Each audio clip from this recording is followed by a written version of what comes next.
Hey everybody, welcome back. Today we're talking about something that's not even a little controversial, the right to bear arms. No, wait, that's not right, is it?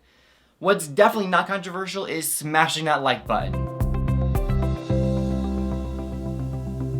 Listen, I know that feelings tend to run pretty high on both sides of this issue.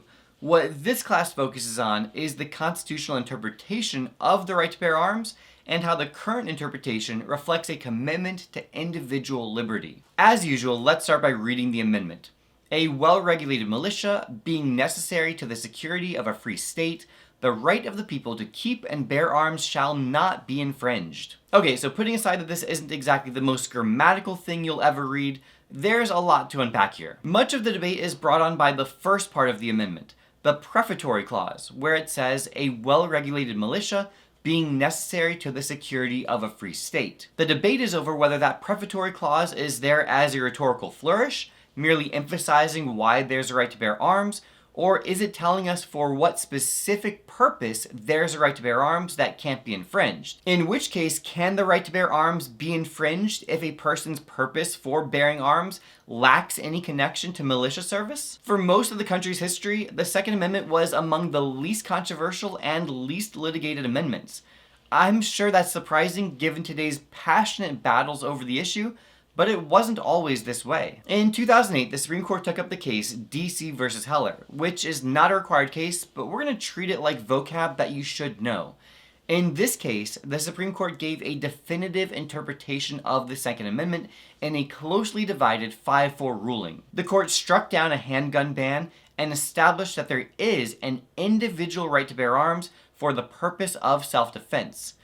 Gun control advocates disagree and argue that it's connected to militia service, but the court instead held that it is a broadly held right of citizens. Just 2 years later, the court built on their decision in a 2010 case, McDonald versus Chicago, and this one is a required case, involving a very similar situation where Chicago effectively banned handguns. In this case, the Supreme Court invoked the individual right to bear arms once again and applied it to state and local governments, thereby incorporating the individual right to bear arms. Hopefully you've already seen video 3.7, but incorporation means applying the Bill of Rights to the states. So this case says that state and local governments are also restricted by the Second Amendment, just as the federal government already was. Both cases can be seen as expanding civil liberties and individual rights, limiting governmental power. I should point out that these decisions do not preclude states from making certain restrictions, such as age requirements or background checks. Now let's move on to 3.6, but we'll keep talking about the Second Amendment,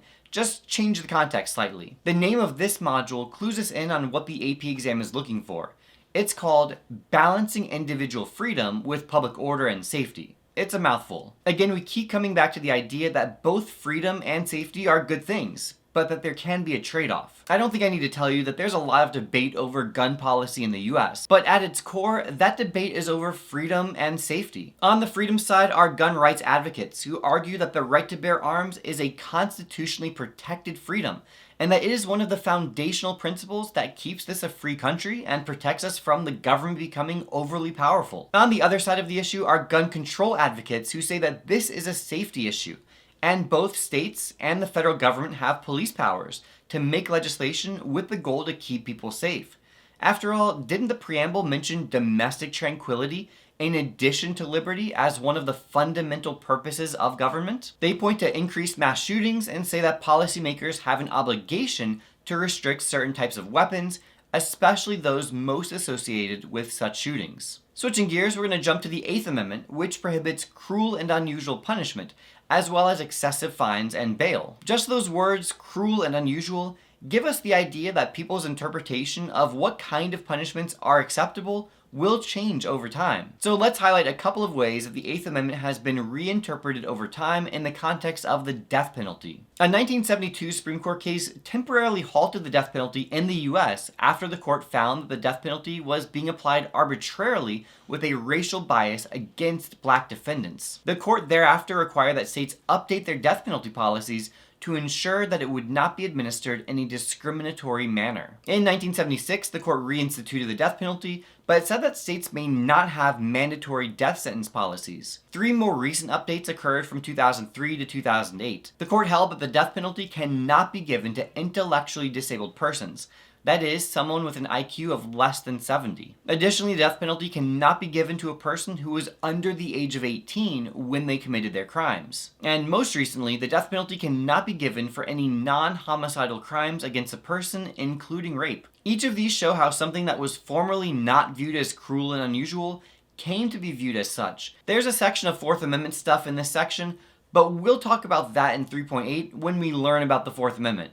Makes sense to me anyway. Alright, well that's it for this one. Until next time, this has been a LaMoney production. Thanks again for watching. Hope that you are having a great day, and if you want to help me out with that like button, or you want to tell a friend about my channel, well, I wouldn't be mad at that, and I will see you in the next video.